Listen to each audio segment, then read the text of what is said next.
Actually, just before we move into the next part of this, which is looking at side to distance and such, just to know when you think about it, when you go back to these GIS systems and maps in general, notice how the huge importance of perception, which also means if you're looking at a map, you better pay close attention, especially when someone's using a map as an argument. You better pay really close attention to the simple subject question was like, who drew the map? And who did they draw it for? Because otherwise maps, because we're so used to seeing maps, we think of maps as being accurate. And if I'm doing maps of an archaeological site, they are accurate within a couple of centimeters, but they're still arbitrary. I don't map all the grass blades. I don't map all the rocks. I don't map all the trees. So they're still arbitrary. They can be highly accurate, but that doesn't mean that they're reflecting reality. They're always arbitrary. So it's always important to understand when you see someone using a map, especially as an argument, well, we should do this, or this should be ours, or whatever. Pay real close attention to who's making that discussion and what type of graphic they're using, because that's all maps are. They're just graphics. There's no difference between a map and a cartoon. Second is just absolute and relative location. If you notice when we zoomed in that point in Kapahulu, it actually had an address for a low place. That would be what we call absolute location. Something where, where that thing is on planet Earth. When, for example, I'm out mapping, we use satellite navigation systems, what are called GPS trackers. And basically we're accurate within, I believe, roughly about 5 inches, 5 inches horizontally and about 2 feet vertically on the planet, by virtue of using satellites. Your phone is accurate within, phones have built-in GPS systems, which means they're accurate within probably about 5 or 10 meters. And so, that would be, you consider those sort of versions of absolute location, where you are on the planet, and then you use grid systems to measure that in terms of longitude, latitude, etc. Relative location is interesting. If you go to some place where people move all the time, so if you go to a subdivision, say in, I don't know, in Central California, where the average length of stay is about 3.5 years, which is pretty normal. What you would find is people at that place, when they're trying to describe something, they'll almost always give you an actual absolute address. Oh, if you need to go to McDonald's, you need to go down, Elk Road or something like that, and then you turn right at 5th Avenue and you go down 3 blocks till you hit something, and they might even have the number of the address. That's because most of the people in that neighborhood don't spend enough time there to actually know where they are. They have to use absolute locations. On the other hand, here, if you're walking through Kaimoki or Palolo, and you're talking to some of the folks that have grown up there, they might say, oh, well, you go down 6th Avenue, and when you see the really ugly blue house on the right-hand side, it's down beyond that where the 2 bust-up cars stay. That's what we call relative location. And a lot of the directioning that we use in the Pacific is relative location, because that's how you navigate on oceans if you're in a canoe. Westerners who came over, Captain Cook and the other European explorers that came into this part of the Pacific, they were using absolute locations. And absolute locations are fine as long as you've got really good data and you're always, know where you are. But you can also end up aground all the time, which is what happens with all the boats here when they're running aground. They're almost invariably using a GIS system to navigate, and they're not paying attention to where they're going. And what happens is the absolute locations aren't accurate, and bonk, you end up on a rock. So relative locations are one way of looking at your relationship with the world around you. They require more knowledge of the place, because you're looking at things in relationship to each other rather than where they are physically on the planet. Absolute is on the planet. They're 2 very, very different ways of looking at stuff. And growing up here from here, we tend to use relative location a lot. That's also what you use in most of Asia and almost all the rest of the Pacific is relative location. Absolute location tends to be places where most folks are, in modern terms, almost semi-nomadic. They're only going to be in a place for a couple of years. So why would you remember all the houses and all the cars and stuff like that? You don't pay that much attention because you're not going to be there very long. So absolute versus relative location, you can see those, maps usually work in terms of absolute location, and they pretend to give you absolute locations, but of course they don't, because they're paper or digital screen representations of reality. This sort of segues then into distance and relative distance. And again, when you think about, it's the same idea. Distance would actually be the measurable distance between point A and point B. From Chaminade's campus to Kaunakakai and Molokai, I'm just going to guess maybe 33 miles, something like that. That would be the absolute distance. So you can actually go on Google Maps or Google Earth, you can actually measure it. Relative distance would be things like, well, how long does it take? You know, if you're going to go there by boat, if I still have my sailboat, that would take about 14 hours, depending on how bad the channel is. So that's relative distance, because you're talking about, you know, the process of getting from one spot to another spot. Think of the Honolulu Marathon. You run the marathon, it's what, 26 miles, something like that. That's the absolute distance. And they've got all sorts of markers which make sure you do it. Relative distance might be how hard it is or how long it takes or whether you even finish it or not. So relative distance is the same thing. You're talking about how far things are away, but it's different ways of looking at it. And both are useful at different points in time and place. Friction of distance is something that, especially if you live on an island like we do, is a hugely important concept. I think if you live in the mainland United States, the sort of illusion that distance isn't a big issue, and especially with you know, internet shopping like Amazon or your phones in terms of communication, it seems like you can talk to, and then to a certain extent, you can't talk to anyone on the planet anytime you want to, and it doesn't matter how far away they are, or you can order something no matter how, you know, silly distant it is. But the reality is the friction of distance still exists. It just comes out and gets played out in different ways. And the friction of distance is oftentimes just called TDSC. And it basically breaks down to the fact that when you're talking about how far things are, the further away they get, the more this friction or sort of, you know, stuff that makes it hard comes into play. And these involve things like, what's the actual time to get, for example, from here to, say, San Francisco? Well, that's variable. If you're sailing in a boat, it's about, depending on how fast the boat is, anywhere from 4 to 10 days. If you're flying in an airplane, it's about, what, 5 hours. If you're flying in a missile, I don't know, maybe it's 20 minutes. I have no idea. What's the actual distance? Well, it's, you know, I think it's around 2,300 miles.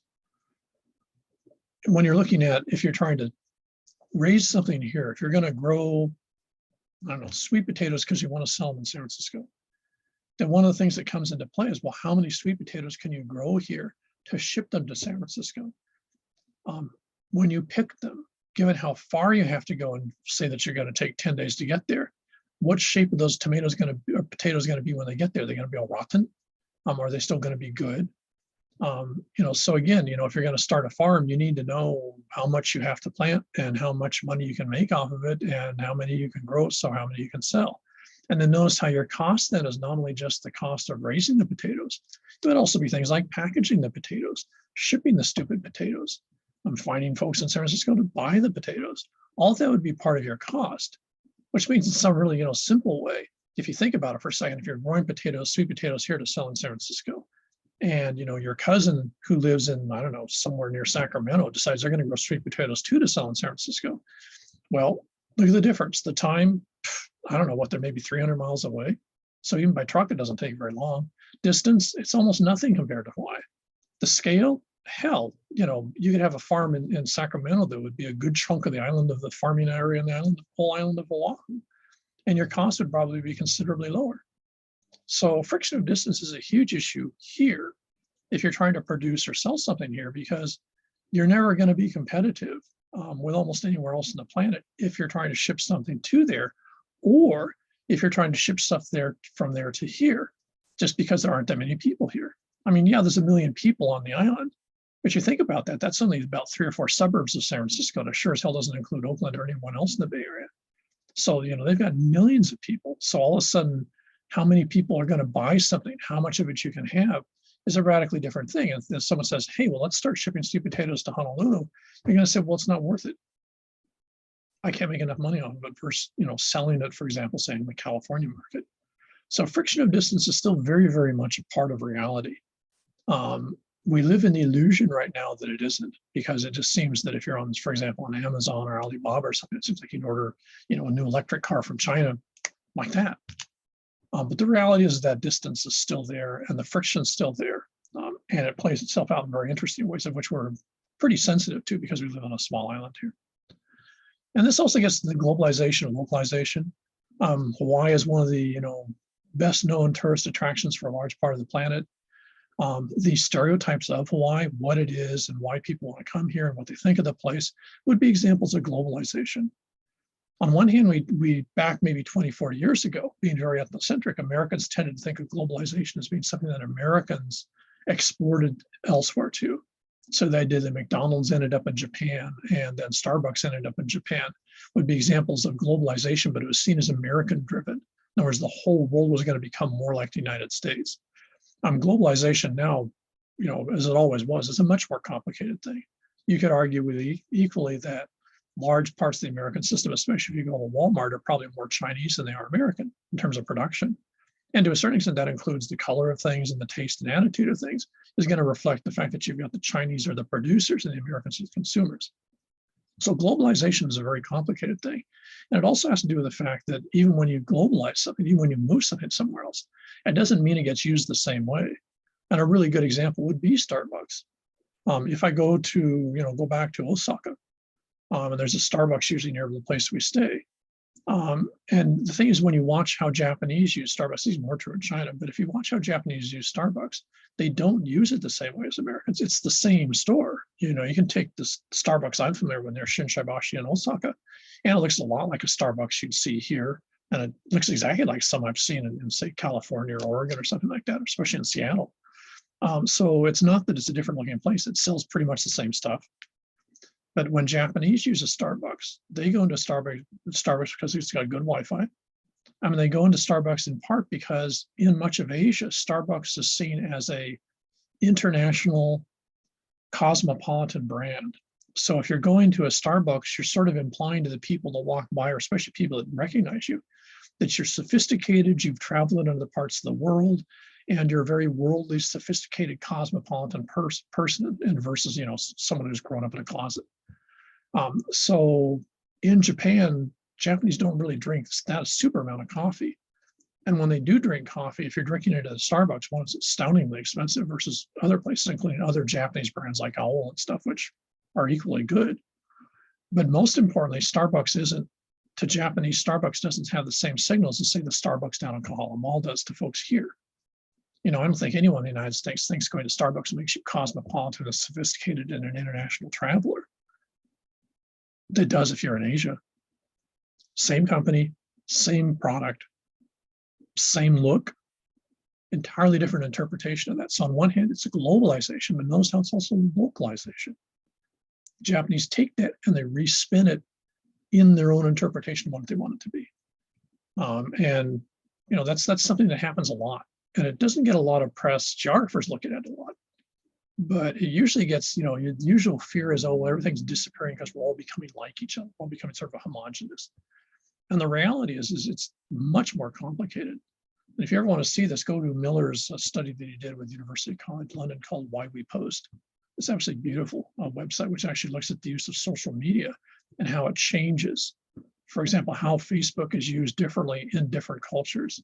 So even though it's a globalized phenomena, Facebook, I think, is available in 140 something countries. It's actually the largest app in the world outside of WeChat. And yet it's how it's used and what people use it for and why they use it is entirely different from one place to another. So globalization and localization are much more complicated than they appear on the surface. And this discussion oftentimes plays out in various complicated ways, especially related to tourism, as does here. I'll ask real quick, most of these next sort of panel of terms, you should have been familiar with these since grade school. What an ecosystem is. Basically, if you think of space, an ecosystem is a bounded, defined space in which you're actually looking at the interrelationship of organisms and the world around them.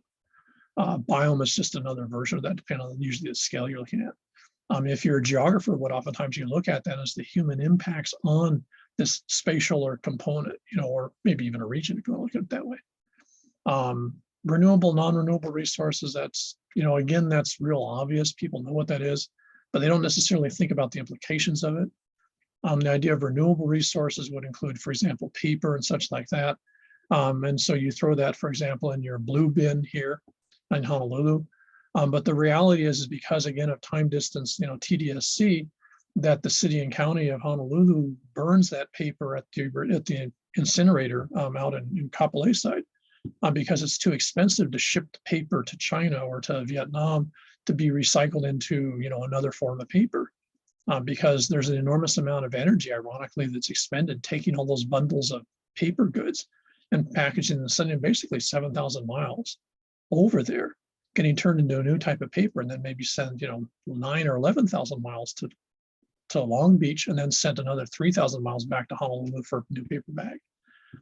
So when you're looking at the idea of renewable resources, it's not, when you start to add this friction and distance logic into it, renewables are really different concept. And that's why we talk about things like carbon footprint. Non-renewable resources, that pretty much define, that's pretty much defined. When you've used it, it's gone. The minute you've turned your car engine on and you burned that gasoline, it's going to be millions of years before it ever gets replaced on the planet. Renewable resources, they exist, but it's not as simple, especially if you live on an island, as it appears.